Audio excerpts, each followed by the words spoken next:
इस वीडियो में हम मशीन लर्निंग की बात करेंगे। वैसे एक और आर्टिकल डिस्कस किया था मशीन लर्निंग पे, where your boss wears metal pants.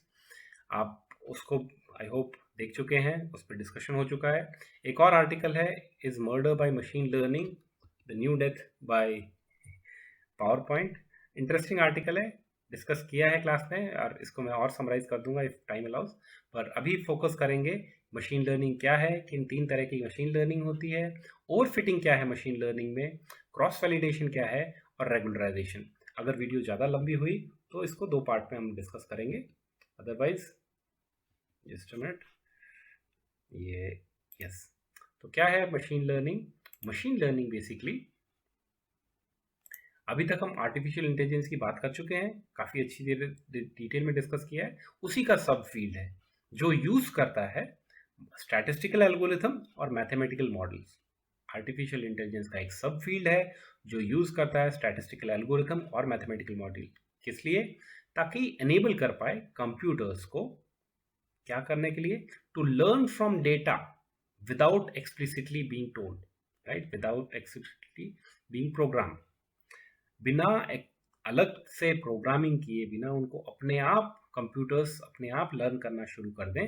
किसके बेसिस पे? स्टैटिस्टिकल एल्गोरिथम्स और मैथमेटिकल मॉडल्स के बेसिस पे, जो कि आर्टिफिशियल एआई का सब फील्ड है। उसको मशीन लर्निंग कहते हैं।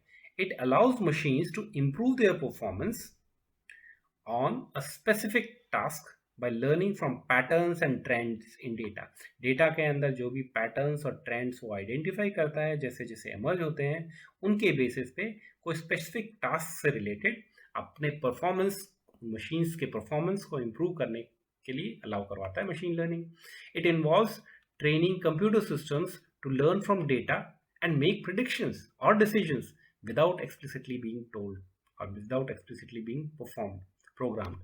बिना अलग से प्रोग्रामिंग किए, बिना उसको अपने आप और इंटेलिजेंट बनाते जाता है वो एआई का वो सब फील्ड जो मैथमेटिकल मॉडल्स और स्टैटिस्टिकल एल्गोरिथम्स को यूज करते हुए कंप्यूटर्स को एनेबल करता है कि वो डेटा से और अच्छी तरीके से लर्न करे, अलग से स्पेशल प्रोग्रामिंग के बिना। उसको मशीन लर्निंग कहते हैं।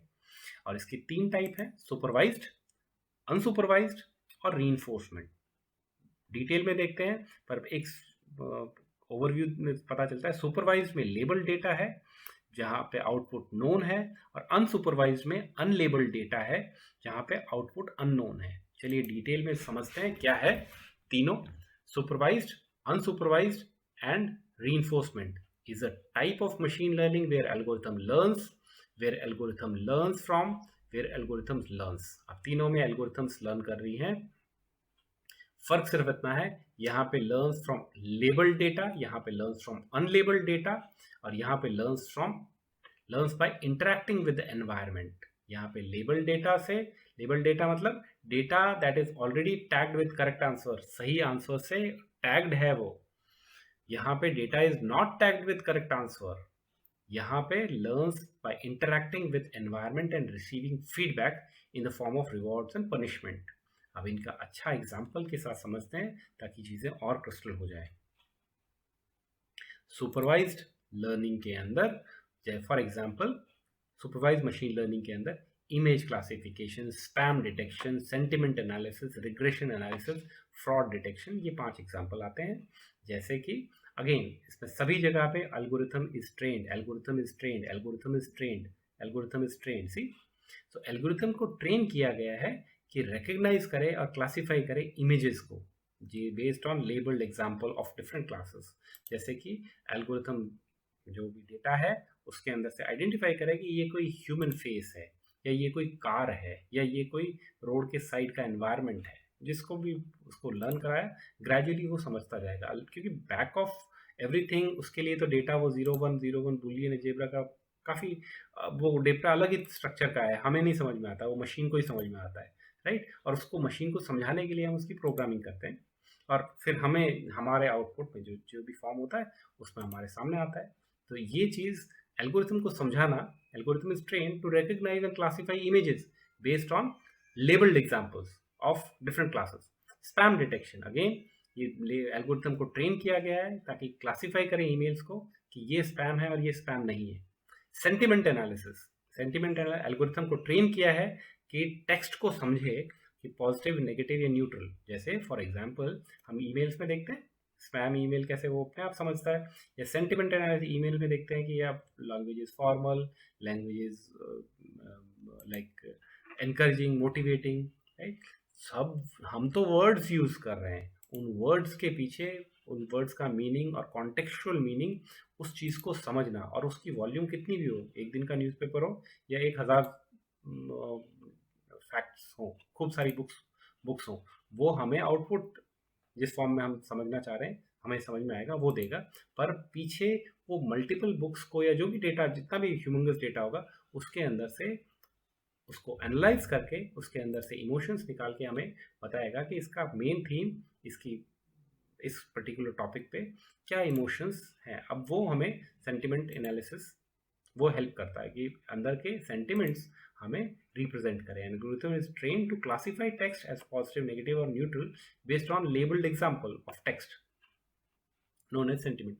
रिग्रेशन एनालिसिस में मैंने कल क्लास में भी बात करी है, और बेसिकली यहाँ पे न्यूमेरिकल वैल्यू से न्यूमेरिकल वैल्यू को प्रिडिक्ट करने के, अगेन यहाँ पे मल्टीपल एग्जांपल्स ले सकते हैं, पर सिंपल भाषा में बात करें तो रिग्रेशन एक ये बायस मॉडल होता है। इसमें एक लिमिट ये है कि डेटा के बेस पे, इसमें हम डिटेल में बात करेंगे जब हम आगे उसकी बात करें, तो बेसिकली हमारे पास कुछ डेटा पॉइंट्स है। लेट्स से यहाँ पे जब यूनिट 4 थी तो यहाँ पे भी यूनिट जो भी वैल्यू थी, ये लेट्स से ये कोई टेम्परेचर और सेल ऑफ सम प्रोडक्ट, कि जब जब जैसे ज़्यादा गर्मी भी बढ़ रही है वैसे वैसे कोई प्रोडक्ट बिक रहा है या नहीं बिक रहा है, या फिर जितनी बारिश हुई उस हिसाब से हार्वेस्ट का कोई किसी भी चीज़, दो सेट का डेटा आप ले सकते हैं।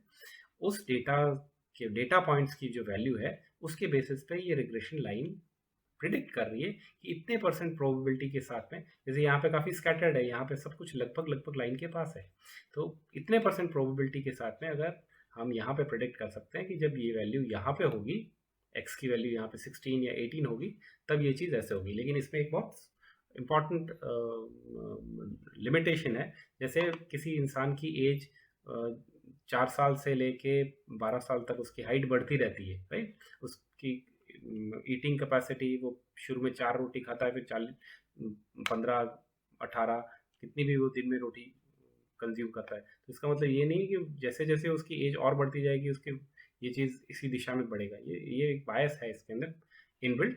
But anyway, regression models, strong regression model regression analysis में सुपरवाइज मशीन लर्निंग हेल्प करती है।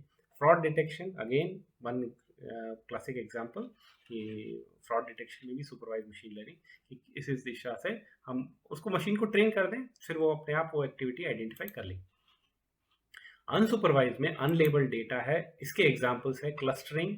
क्लस्टरिंग की डिस्कशन क्लास में भी हुआ है, एक बार थोड़ा सा और समझा देते हैं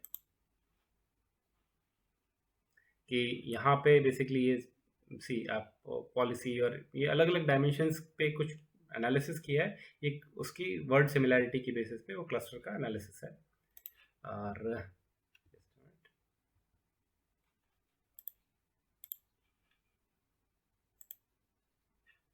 okay, yes, anomaly detection, very interesting. किसी जगह पे अनयूजुअल या रेयर इनपुट आइडेंटिफाई करना। अगर अच्छे है यहाँ पे एक इम्पॉर्टेंट सबसे बात कि सभी जगह पे अनसुपरवाइज में algorithm is used without prior knowledge, algorithm is used किस लिए? किसी डेटा को क्लस्टर करने के लिए, ग्रुप करने के लिए, किसी आइडेंटिटी रेयर इनपुट हाईलाइट करने के लिए, डायमेंशंस को रिड्यूस करने के लिए, मार्केट में पैटर्न्स और ट्रेंड आइडेंटिफाई करने के लिए। ये सब करता है algorithm is used, algorithm not trained, algorithm is used without any prior knowledge. ये चीज़ उसको अपने आप वो समझ रहा है कि ये चीज़ यहाँ पे है, कैसे करता है वो अलग बात है। Anomaly detection, very interesting. हमने इसको ट्रेन कर दिया कि इस इमेज के अंदर ये देखो, ये रोड है, ये व्हीकल्स हैं, ये डायनेमिक रहेंगे, मूव करेंगे, ये एनवायरनमेंट है, ये साइड का है। अब मशीन ने ग्रेजुअली लर्न करके समझ पता है, अब वो एनोमली देखेगा कि ये एनवायरनमेंट का पार्ट यहाँ पे क्यों आया आज अचानक, क्या चीज़, then it will give alarm or it will highlight, see that this patch looks normal, this patch looks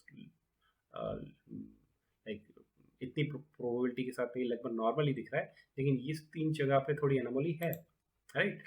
likewise and it is being used, जैसे G4S कंपनी है जो लंदन में इस टाइप के एक्सपेरिमेंट्स किए हुए हैं, और भी है, इसको काफ़ी एप्लीकेशंस हैं, हम कहीं पे भी एनोमली डिटेक्शन यूज़ कर सकते हैं। Point again is back at the back and it is data, वो डेटा के अंदर से इंटेलिजेंट इनपुट मशीन्स एल्गोरिथम्स के थ्रू हमने जिस हिसाब से प्रोग्रामिंग करी है उसके थ्रू हमें आउटपुट हमारे लर्निंग के प्लेटफॉर्म में, हमारे लर्निंग के फॉर्मेट में देती है। पर ये चीज़ हमें समझना है कि हमें ओवरऑल आउटपुट क्या चाहिए और पीछे क्या चल रहा है वो अलग बात है। Dimensionality detection, that is these are all examples of unsupervised machine learning. And third comes reinforcement learning, जहाँ पे एल्गोरिथम लर्न करती है by interacting with environment, receiving feedback in the form of rewards and punishment. कैसे कैसे?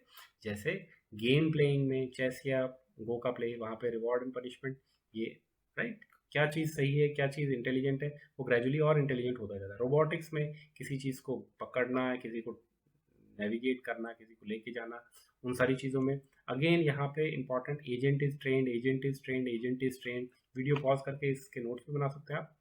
Agent is trend based on rewards and punishment, rewards and penalty, rewards and penalty. Robotics में autonomous driving के अंदर कि कहाँ पे स्टीयरिंग यूज़ करना है, कहाँ ब्रेकिंग यूज़ करना है, ताकि रियल टाइम सेंसर्स के साथ, डेटा के साथ फीडबैक एनवायरनमेंट को समझ के। रिसोर्स एलोकेशन में कहाँ पे कितना पावर, कितनी बैंडविड्थ देनी है, ताकि थ्रूपुट मैक्सिमाइज हो और लेटेंसी बिना यूज़ किया वाला जो एंगल है वो मिनिमाइज हो। पर्सनलाइज्ड रिकमेंडेशन, किसी मूवी के लिए आप यूट्यूब पे कोई मूवी देखते हो, कैसी उसी फ्लेवर की मूवी शायद और पसंद आए तो वो रिकमेंडेशन देता है, राइट। ऑटोनोमस ड्राइविंग में क्या है देख लेते हैं। Yes, this is example, again back में यही चीज़ है। चलिए, आई होप ये 3 क्लासिफिकेशन हमको क्लियर हुए। अब हम जस्ट मिनट, रेगुलराइजेशन पे नहीं जाएंगे हम डायरेक्ट, हम देखते हैं ओवरफिटिंग ऑफ मशीन लर्निंग क्या है। ओवरफिटिंग में फास्ट हम इसको कंक्लूड करते हैं। डीप न्यूरल नेटवर्क और इनको इन पे अलग से वीडियो डिटेल में होगी, खासकर डीप लर्निंग पे। Overfitting is a common problem in machine learning where a model is trained too well on a training data and perform poorly in new unseen data. उसको हमने ट्रेनिंग डेटा में बहुत अच्छी तरीके से ट्रेनिंग दे दी है, लेकिन उसको जब असली में ग्राउंड या अनसीन डेटा के साथ किया, उसका परफॉर्मेंस पुअर है। Overfitting, right. Regularisation, regularization is a technique used in machine learning to prevent overfitting। regularization एक टेक्निक है जिससे हम overfitting की प्रॉब्लम को बचाने की कोशिश करते हैं, ताकि बाई एडिंग पेनल्टी, कि भाई अगर तुमने ओवरफिटिंग करी कि ट्रेनिंग डेटा पे तो अच्छा परफॉर्म कर रहे हैं और अनसीन डेटा पे कर नहीं, पुअर परफॉर्मेंस है, तो इस पर पेनल्टी, इस तरीके से ट्रेनिंग दे रहे हैं हम। Regularisation is that technique. And deep learning, basically deep learning machine learning का एक सबसेट है। ये सबसेट है मशीन लर्निंग का जो यूज करता है artificial neural network. Artificial neural network क्या है, न्यूरल नेटवर्क क्या है, ये अलग बात है, अलग से। न्यूरल नेटवर्क को यूज करके मल्टीपल लेयर्स से लर्न करता है डेटा के थ्रू, और ताकि अच्छा परफॉर्मेंस कर पाए किसी स्पेसिफिक टास्क के लिए। वो टास्क कुछ भी हो सकता है, इमेज से एनोमली डिटेक्शन करना है, किसी में क्लस्टरिंग एनालिसिस के थ्रू किसी चीज़ को समझना है, जो भी चीज़ है वो डीप लर्निंग का पार्ट है। जिस कॉन्टेक्स्ट में यूज़ करना है, सेल्फ ड्राइविंग कार के अंदर या यूट्यूब की वीडियो सजेस्ट करने के लिए, किसी भी कॉन्टेक्स्ट में, लेकिन वो और अच्छी तरीके से समझेगा। डीप लर्निंग वो सबसेट है मशीन लर्निंग का जो आर्टिफिशियल न्यूरल नेटवर्क को यूज़ करते हैं, वो मल्टीपल लेयर्स से लर्न करता है। आर्टिफिशियल न्यूरल नेटवर्क क्या है? Neural network type of machine learning algorithm. ये एक मशीन लर्निंग का एक अलग एल्गोरिथम है जो ह्यूमन ब्रेन की तरह इंस्पायर्ड है स्ट्रक्चर और फंक्शन में, क्योंकि ये इंटरकनेक्टेड नोड्स और न्यूरॉन्स के से बना हुआ है। इंटरकनेक्टेड नोड्स और न्यूरॉन्स से इंफॉर्मेशन प्रोसेस करता है, और ये फंडामेंटल बिल्डिंग ब्लॉक है डीप लर्निंग का। फंडामेंटल बिल्डिंग ब्लॉक क्या है? एक इंपॉर्टेंट क्वेश्चन बनता है। डीप लर्निंग का फंडामेंटल बिल्डिंग ब्लॉक क्या है? Neural network. Cross validation, machine learning में मशीन लर्निंग क्रॉस वैलिडेशन एक टेक्निक है जो यूज करते हैं मशीन लर्निंग का परफॉर्मेंस इवैल्यूएट करने के लिए। मशीन लर्निंग कैसा परफॉर्म कर रही है ये इवैल्यूएट करने के लिए, मशीन लर्निंग का मॉडल क्या है, वो कैसे परफॉर्म कर रहा है, ये इवैल्यूएट करने के लिए क्रॉस वैलिडेशन एक टेक्निक है। ये कैसे करते हैं हम? डेटा को स्प्लिट करते हैं मल्टीपल सबसेट्स में, छोटे छोटे सबसेट में। अभी इसको और डिटेल में देखते हैं ताकि ट्रेनिंग और टेस्टिंग कर पाए मॉडल की। ये हुई ओवरफिटिंग। अब हम क्रॉस वैलिडेशन और इनको थोड़ा डिटेल में देखते हैं। वीडियो ज़्यादा लंबी तो नहीं हुई, 15 minutes, so we can I hope skip right now. मैं दूसरी वीडियो में नेक्स्ट पार्ट कंप्लीट करता हूँ।